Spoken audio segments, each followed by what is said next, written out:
I knew Jo. It's still very difficult for us to process, our generation that came in with her. I knew her a bit before as well. I would say the House of Commons as well is very resistant to change on some things. I mean, it has the most bizarre rules.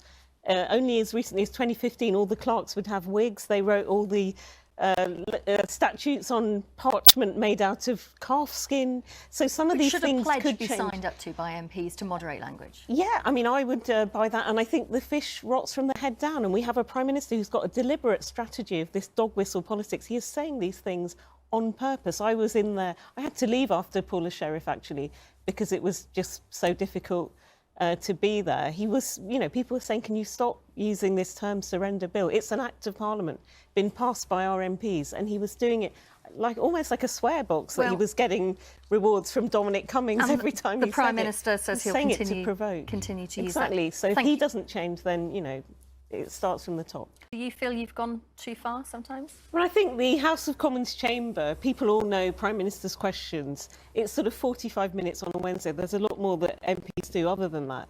But the geography of the place, the fact that it's a gladiatorial combat, there are two sides facing each other. I think in town halls, in the European Parliament, it's more of a horseshoe semicircle thing with a more friendly setup. So you're kind of trained to think that is the enemy opposite you, and especially in a PMQs type of situation. So Boris Johnson, he's actually only ever done one PMQs, although he's been in for 65 days now, I think. That's been 6 sitting days of Parliament. Anyway, every time he pops up, we automatically, a reflex, we start shouting, resign, resign. And on Monday, when he came, Tuesday, was it? When we were recalled? Wednesday. I don't even know what day it is. Anyway, a couple of days ago, when he came back after having lost the Supreme Court case, historic judgment, he was quite bombastic about it. He started sort of blustering on that he wasn't going to change. Our side were all shouting, you should be in prison. And I was going, lock him up, lock him up. It was a kind of voice, you know, it was that? It was a sort of noises off thing.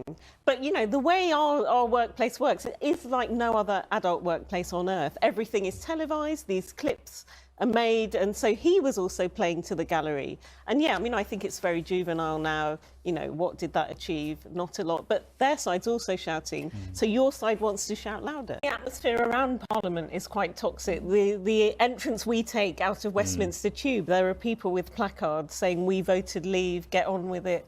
And I think the public is frustrated with what's going on. But the it is sort of, there's about 10 different ways of leaving. No deal, Parliament keeps voting against. I think we just need to find a reasonable, sustained compromise. And if you've got two sides with their arms folded, you know, someone's got to budge shouting somewhere. abuse at each other. And it's just not going to continue like this. And we've got a Prime Minister who doesn't really want to, you know, he's very uncompromising, and that's not going to work.